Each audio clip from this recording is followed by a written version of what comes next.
Welcome to Your Anxious Child, 5-Minute Solutions, a podcast dedicated to providing practical advice and support for parents of anxious children. This advice is informational in nature and not a substitute for a consultation with a licensed mental health professional. And now, here's your host, Dr. Edward Plimpton. Welcome back to Your Anxious Child, 5-Minute Solutions and Interviews with Experts. Bedtime is time for stories. And it has been frequently kind of said that we are storytelling animals and that we learn the best from stories.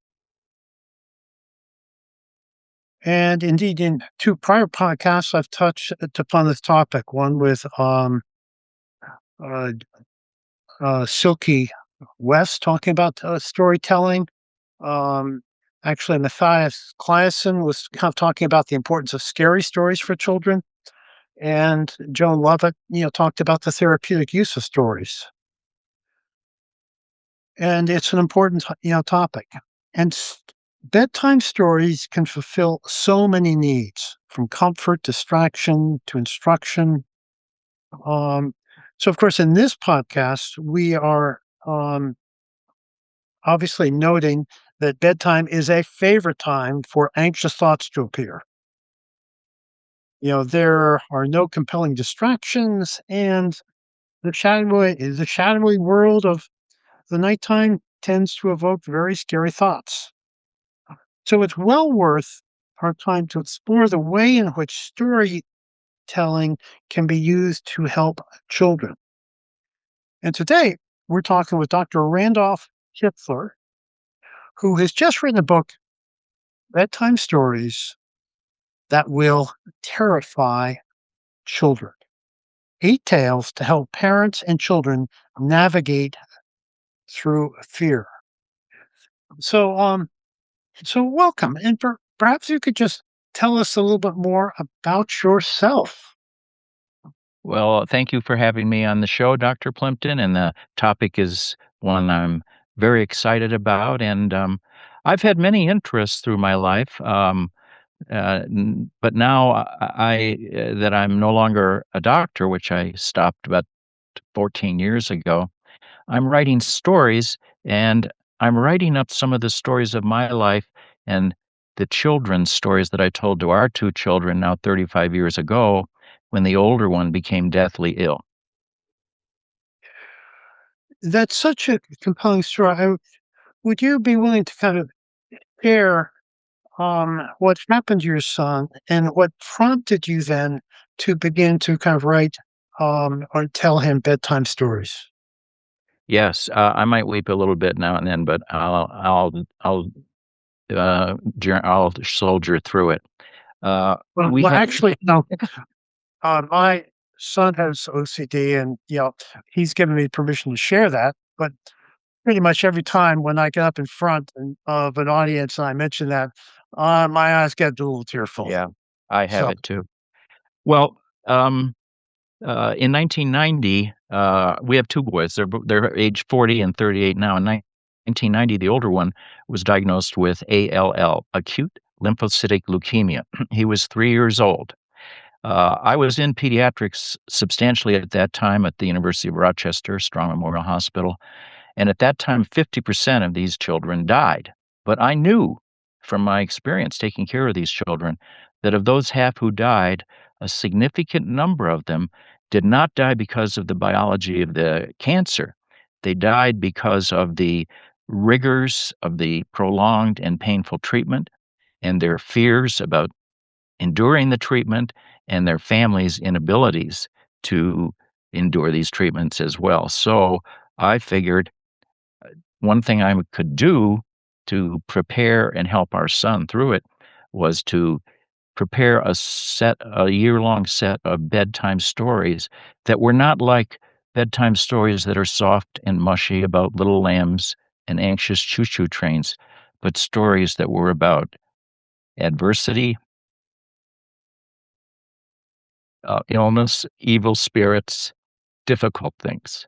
So I told them these stories, and then now 30 some years later, I wrote them down. They had an impact on both of our boys. They both still talk about those stories, but over the last several years, um, I've written them down and published them through O'Mara Press in Canada.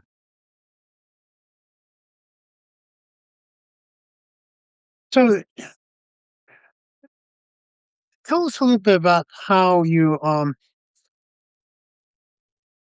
chose the content of it, and at what point um at what point did you feel he was going to be he was 3 at the time. At what How old was he when you began telling him stories? Not right about that time, maybe 3.5. So I started right away because I knew what was coming. And it would be false for me to say that I outlined these stories, graded them, escalated them as to complexity and suspense and challenging issues. What I really did was they just came out in the way they did. And but later, looking back on it, they do seem to have a fit to me in that they're 8 stories, but each has to do in some ways with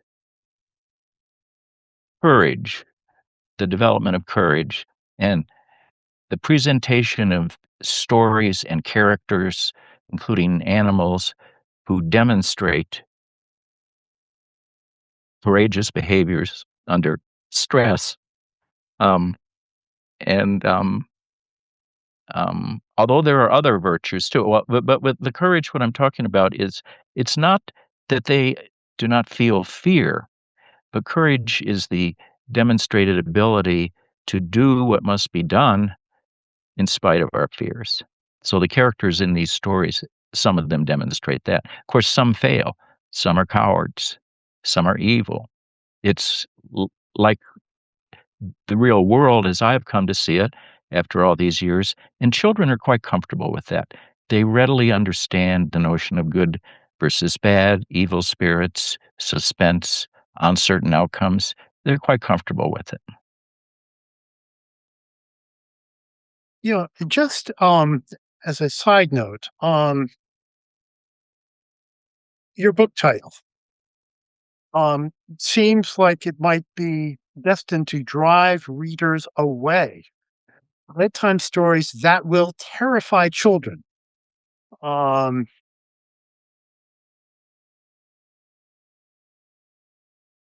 with most parents dying to get their children to sleep at night. What's with the title?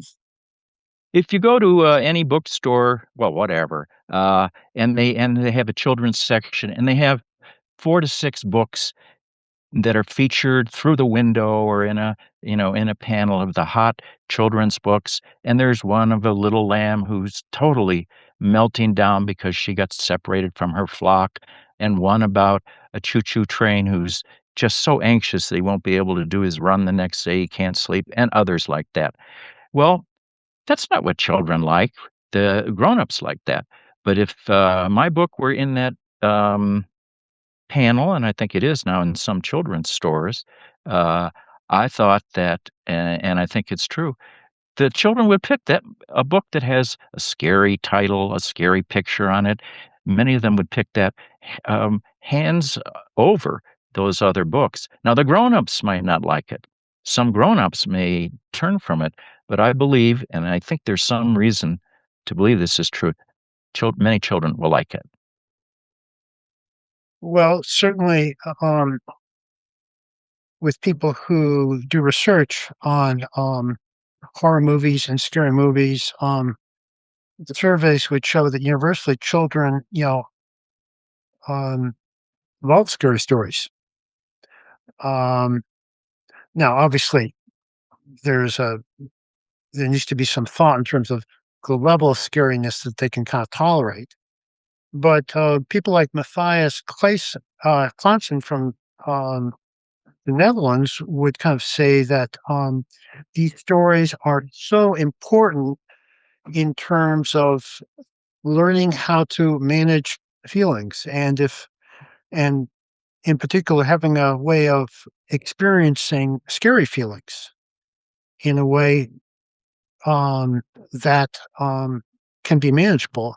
And if you've never encountered scary feelings or terror in your life, when it happens for the first time, it'll be very immobilizing. But these kind of scary stories give you a chance to practice having those emotions.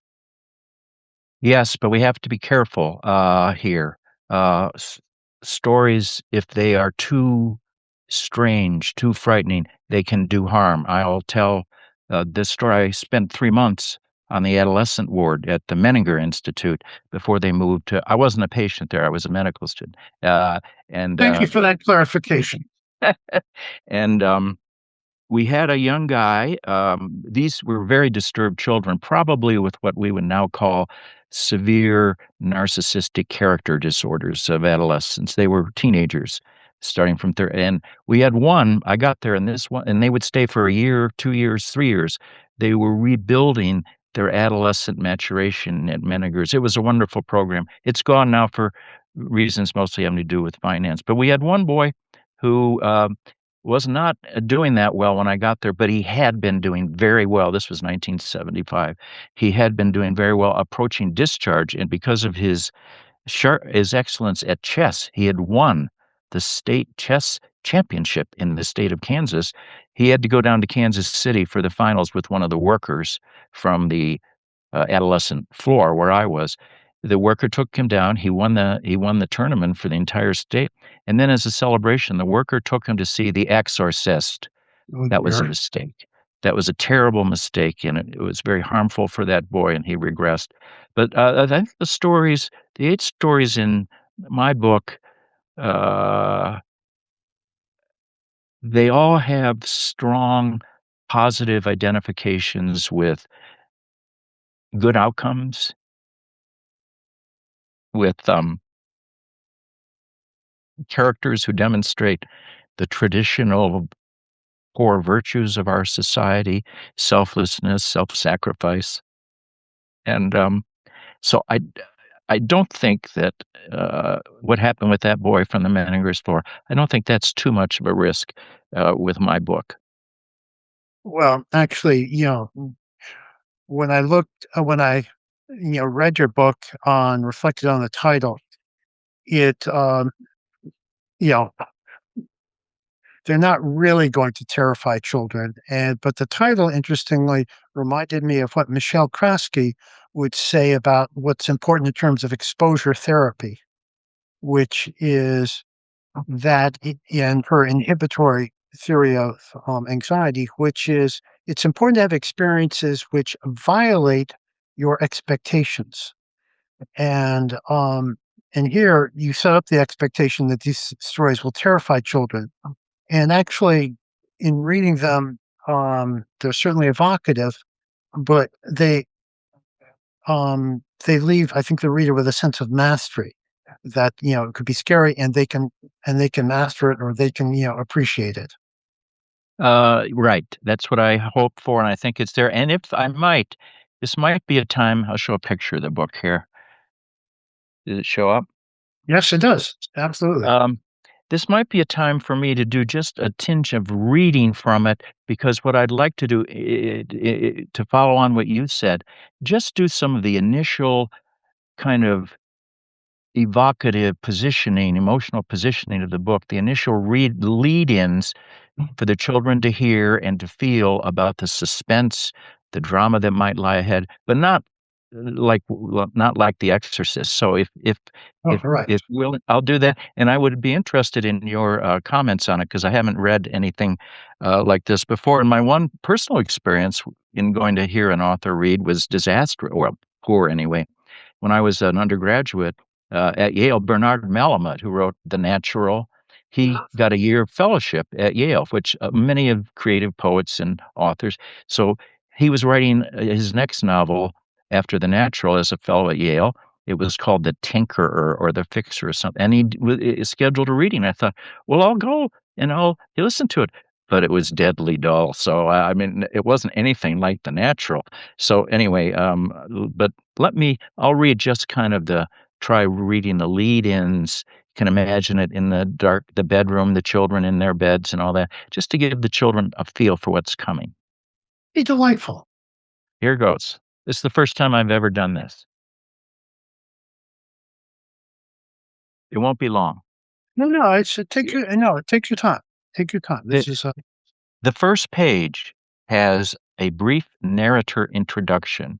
It's by one of the boys um, who are the subjects of this story, written or spoken at the end of his life, looking back on those days. He says, I have been writing down these stories by the light of the stubby red candle that the father left behind many years ago now. He always said he would come back for me when it was my time. I am hurrying to finish the stories just as he told them to me and my brother during that last year the father was with us.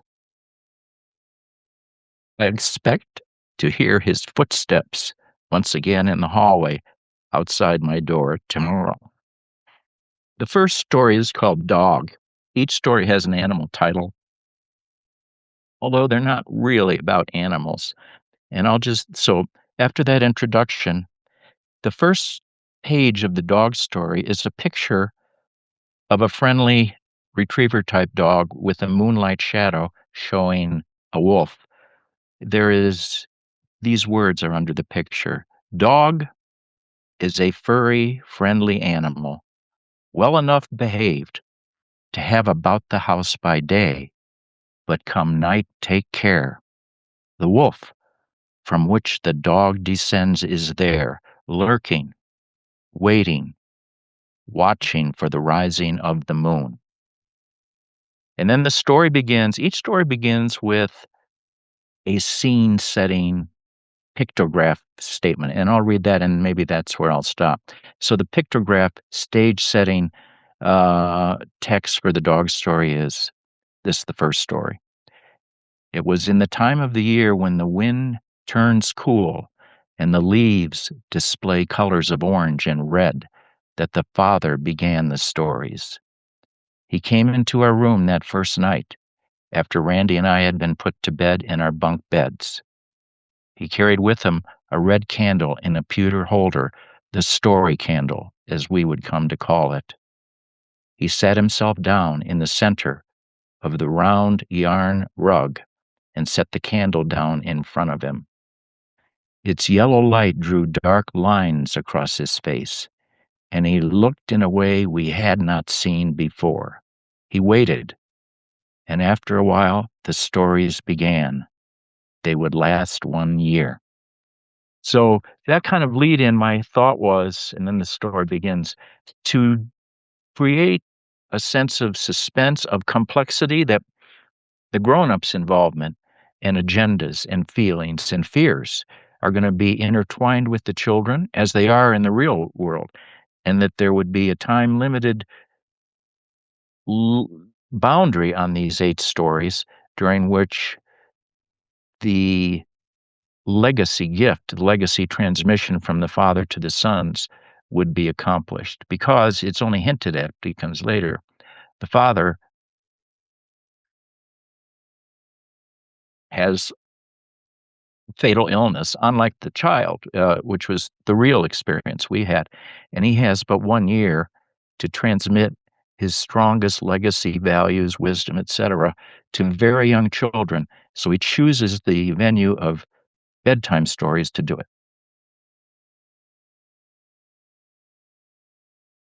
as I looked at the stories and just imagined you back 35 years ago, I can't help but kind of feeling that the stories are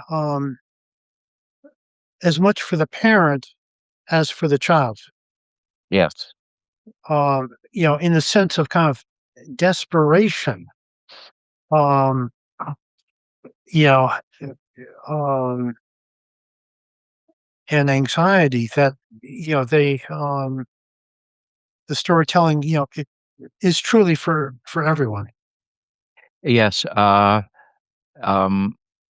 and I think I'm not sure it's a children's book, really. I don't it wasn't I didn't think about it, but this is every parent's challenge. We do have but a limited time with these children, and it's our duty to transmit our positive core values and virtues to them. Um, but there? It's not an unlimited set of. It's not an unlimited time. Bedtime stories give a very important opportunity to teach them about ourselves. Yeah. Mhm.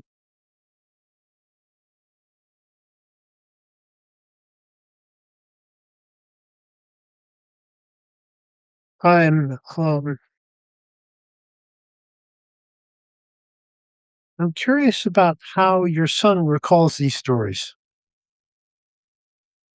Favorably, they don't talk about it much. They'll just occasionally mention it.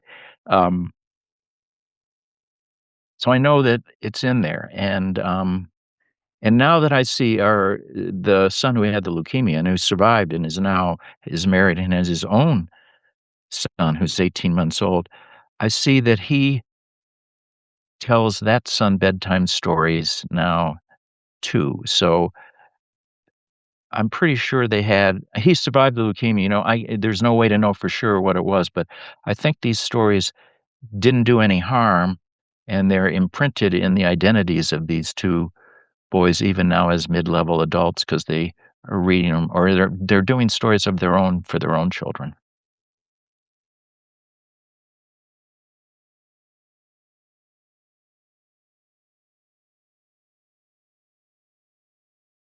What was it? What was it like telling him the stories when he was 3 and 4 and 5, I assume? Yeah, it was a very enjoyable time. That at those ages, the children become they're in the story. They become the story. They have no the characters, the animals, the gods and goddesses. They are they get so involved with them that I during at least the first year and a half, I'm pretty sure one of the high points they would look forward to the next chapter of the story, which I would have to make up as the high point of their day because their identification with these characters, the dogs, the gods, the animals, the grown-ups, the children, their identifications were so strong. And I have other reason to believe with my own experience in some of my patients in psychiatry, those early life identifications are powerful and determinative of later behavior and decisions. Um, Absolutely. How,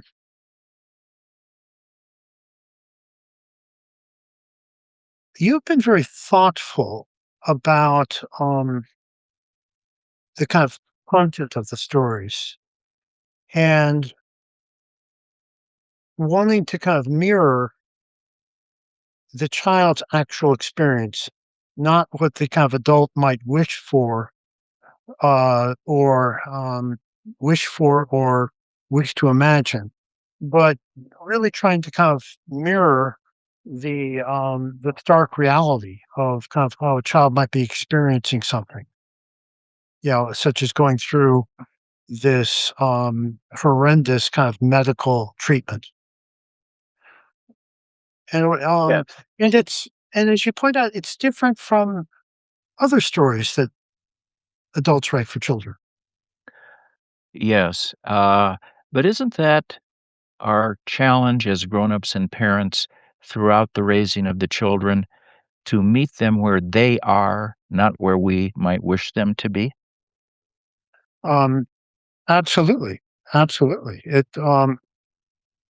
Um, yeah, you were reminding me of a different story called Wolf Story, where a father and son, father is telling a story about a wolf to his son, and the father begins the story. Well, there's this wolf who practiced mindfulness and you know, lived in a peace pagoda. And this interrupter said, "No, no, no, no, no.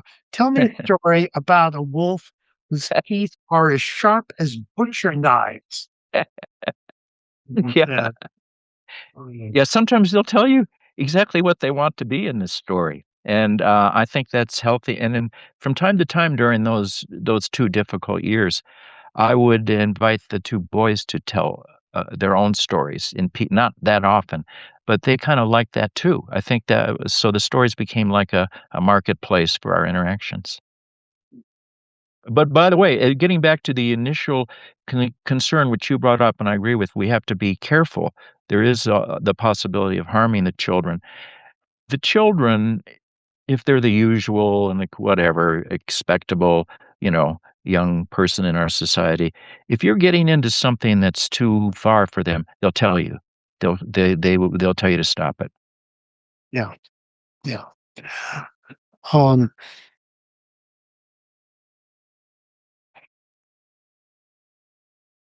in the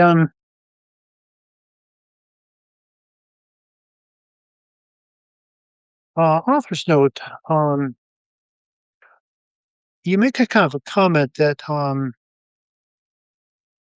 I'd like you to kind of elaborate on. Um, you're talking about your son going through a um, painful, protracted kind of medical treatment. And what you say is small children don't fear death, but they do fear abandonment. Right. Chil Go Uh, ahead. yeah. um, I think it would be helpful um, if you could kind of elaborate on that. Because I'm not sure that would necessarily be an obvious statement um, to everyone. And I'd like to, wonder if you could just elaborate a little bit on that kind of observation. Yeah, children come with their own sets of fears, and they're different from what we have. And especially in the most extreme examples, such as our son, where death was a shadow in our family for 2 years. Um, Grown-ups fear death, so we assume that that's what the children fear, but they don't. Twice during those 2 years, the older son who had leukemia sat down with me and asked me if he would die. And he was very matter of fact about it. And I gave an honest answer because I think we as grown-ups, as a culture now, are too fearful of being honest with our children. We don't think they can handle honesty about our fears, our concerns, our whatever, but they can. So at the 2 times in his treatment that he asked, it looked very likely to me that he wouldn't die, that he would survive. Now, if he had asked in the first 4 months, I don't know what I would have said, but he didn't. So I gave him I said, "I don't think you will," and I gave him the reasons, and he was fine with that. What they fear during those terrible treatments is abandonment, being alone. And I think when the families would break down and some of those treatments failed, it was from that. It's interesting kind of building upon that because the storytelling, just by spending I read one of your stories out loud, and I think it took me about 15 or 20 minutes to do that. Um, because the first one. And it kind of occurred to me that, you know, bedtime, that moment of transition, which in which we are more vulnerable, we're more open to communication, that just spending that 15, 20, maybe 25 minutes telling a story sends the message that we're in this together. Yeah, it's a together thing. And that and it's a very powerful message. And I will also say that even if the stories are not kind of perfect, the mere fact that they are constructed with a child, I have always found is so meaningful for children. It is so um, carries great import. And I think in many ways it's more meaningful than any book you'd read together. Yeah, and, to deepen that issue, what I did again, I don't wanna I pretend now like, "Oh, it was inevitable, I planned" I didn't, but, I put the 2 boys in the stories. So Yeah. the bedtime stories would be about them, but not the people they were, but the people that they would in time become, and I think that was very effective, and it seems artificial to grown-ups. Well, how can you put the listener into the story? You wouldn't do that at the Shakespearean stage in London or whatever, but for them, their notion of reality is very fluid, and so they would flow right into the stories, and it would all be real, so that was a very graphic and emotionally bonding thing to have them appear in the stories. Yeah. And that's a very kind of interesting twist of who they would become. Um, kind of profound in terms of giving them presenting them with a possibility. Right, but not, absolutely, but I tried, and I think I was successful, to make it in a way so that I wasn't pushing them to become a doctor like, their parents were, but so that they would see models of courage, generosity, kindness, sometimes on the part of animals, and they would identify with those cardinal Western virtues as opposed with any specific pushing them to become a certain way.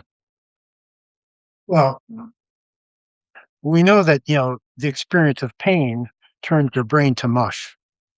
And it's very hard to kind of think about the future expansively in periods of acute pain. So to have some stories present some hope about something else seems kind of so important. That pain, this is a narrow in childhood illnesses now, childhood cancer, it's a terrible thing, and, in the treatments and psychic pain from the disturbance of the family and all these things. And we're doing much better medically now. We have these wonderful children's hospitals, and um, I'm my wife and I are connected with some of them. It's wonderful, but in that we have treatments for things that killed the children just 30 years ago. But the psychic and physical pain is awful still in those hospitals. Yeah. And I'd like to broaden the kind of discussion just a little bit in terms of the experience of, you know, um, such as yours. Um, in my kind of work, it seems to me that there's kind of two parts of the experience of having a child with a significant medical issue. There is the kind of acute part where you're, in the throes of the kind of treatment and you don't know whether things are going to turn out okay or not. And then hopefully there's an acute phase which I think parents or families are more in kind of a survival mode, basically. And hopefully there comes a time where, yes, in some hospitals you can ring the bell, the, treatment is done, you're all clear. But that doesn't mean that the residual effects of this event are have vanished. In fact, they linger.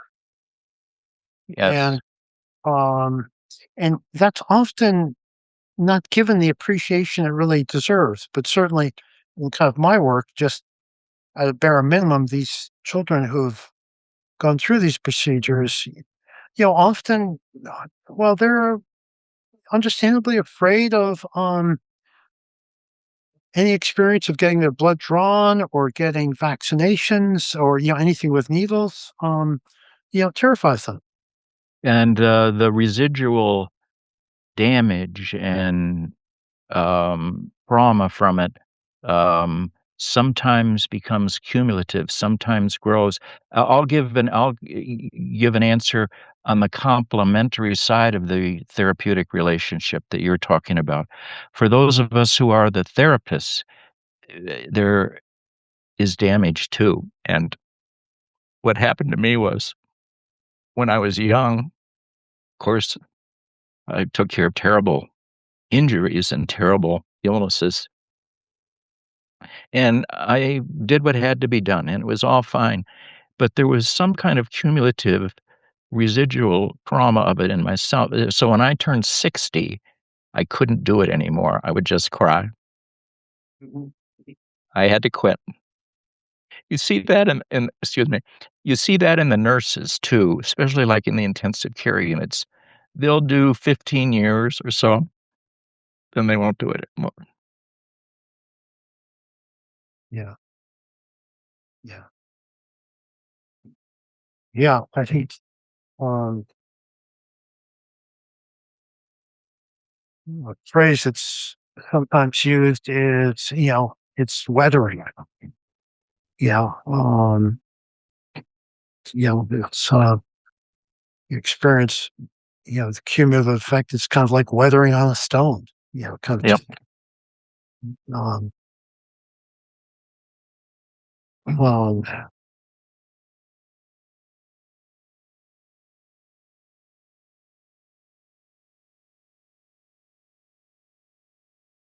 what what advice would you give parents about storytelling? Because often, parents will think, well, it's a nice idea. I'm too tired, or I don't have an imagination. And I wonder if you could give any kind of thoughts to kind of encourage parents to do what you did. Um, I have many thoughts. Thing I'll say, and every child and every parent is different, and um, one of my failures is being dogmatic and generalizing my experience to others. But sometimes I think that parents think that the bedtime story time is a time for a small lecture, a reading didactic session to teach the children about the geography of Southeast Asia or something like that. I'm exaggerating to make the point. Um, and maybe they're not sure of their ability to make the bedtime story something interactive and creative in which the child participates at several different levels. But they are. We're all wired up so everyone can tell stories and every child wants to hear them. And so I would say, don't plan it, just let it go. And if the children, as you pointed out, if the children don't like it, they'll correct you. Um, and I do think there is an appreciation for the effort. Yeah. Um, yeah, great. Well, we're almost out of time. Where can um, where can people buy your book, and where can they learn a little bit more about you and whatever upcoming events you might be engaged in? Um, I have a website that O'Mara Press, which is run by Angela McKenna, has made. It's randolphschiffer.com. The website is like it's like a person that I wished that I had become, and it has all these schedules and notifications and blogs that are all these nutty things I write and do. They're all there. I would suggest going to the website. I myself don't go to it because it's kind of painful to see this person that I wish that I had become, but it's all there if they wish to see it. Great. Well, great. Well, thank you so much for talking with me today and sharing your book, which I think is so important to help children navigate and those anxious feelings that might come up at bedtime and use stories to master them. And thank you for the work you're doing, Dr. Plimpton. I admire you for continuing, and I hope you will continue on. Thank you for listening to Your Anxious Child. Please leave us a rating and review in iTunes to help us get the word out. If you'd like to learn more and find additional resources, visit us at edwardplimpton.com.